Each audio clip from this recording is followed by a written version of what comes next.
అందుకే ఆయన స్టేజ్ మీదకి ఇక మాట్లాడడం మొదలెట్టగానే ఈ బలవంతాన్ని తీసుకెళ్ళిన ప్రజలందరూ కూడా వెనక్కి వెళ్ళిపోతుంటారు. అప్పలనాయుడు పరిస్థితి ఏంటి? అప్పలనాయుడు పరిస్థితి అదే కదండి. ఆయన వైసీ నాయకుడే కదా, మరి వీళ్ళు ఎదిరించాలి కదా.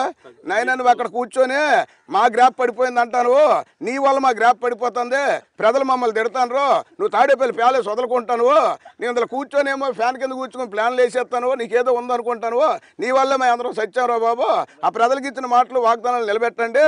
మనం 98% చేసామనంటే ఇప్పుడు చదువుకున్నాడు లేడు అనుకుంటాను, అందరూ చదువుకున్నాడే, నీకన్నా బాగా లెక్కలేసి చెప్తాను, నువ్వు ఏటీ చేయలేదని, కాబట్టి నీ వల్ల మా గ్రాప్ పడిపోయిందని చెప్పి వీళ్ళు అడగాలి కదా. అడిగితే వీళ్ళు చేసిన అక్రమాలు కానీ బయటికి తీసేస్తారంటే వీళ్ళకి భయం. వీళ్ళు చెరువులు కప్పిస్తుంటారు, కొండలు తవ్విస్తుంటారు, భూ కబ్జాలు చేసి ఇస్తుంటారు. వరే నువ్వేటో ఎక్కువ మాట్లాడుతావు, నాకు ఎదురు చెప్తాను, వరే ఈ సంగతి ఏదో చూడండి ఎక్కడ ఆర్డర్ వేసేస్తారని వీళ్ళకి భయం. కాబట్టి వీళ్ళు వాళ్ళు దొందుకు దొందే కాబట్టి ఇద్దరిని దొంతేటి బయటికి దోసేయడం ప్రజలు సిద్ధంగా ఉన్నారు.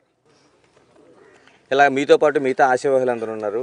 తెలుగుదేశం పార్టీ అధికారం నెల్లిమర్లలో చేపడితే ప్రధానంగా ఫస్ట్ 2, 3 ఇలాగ ప్రధానమైన సమస్యలు ఏం తీసుకుంటారు, ఏం పరిష్కరిస్తారు మీరు? ప్రధానమైన సమస్యలు ఇందా చెప్పాను కదండి. ఇప్పుడు తోటపల్లి రిజర్వాయర్ నీరు వచ్చేది,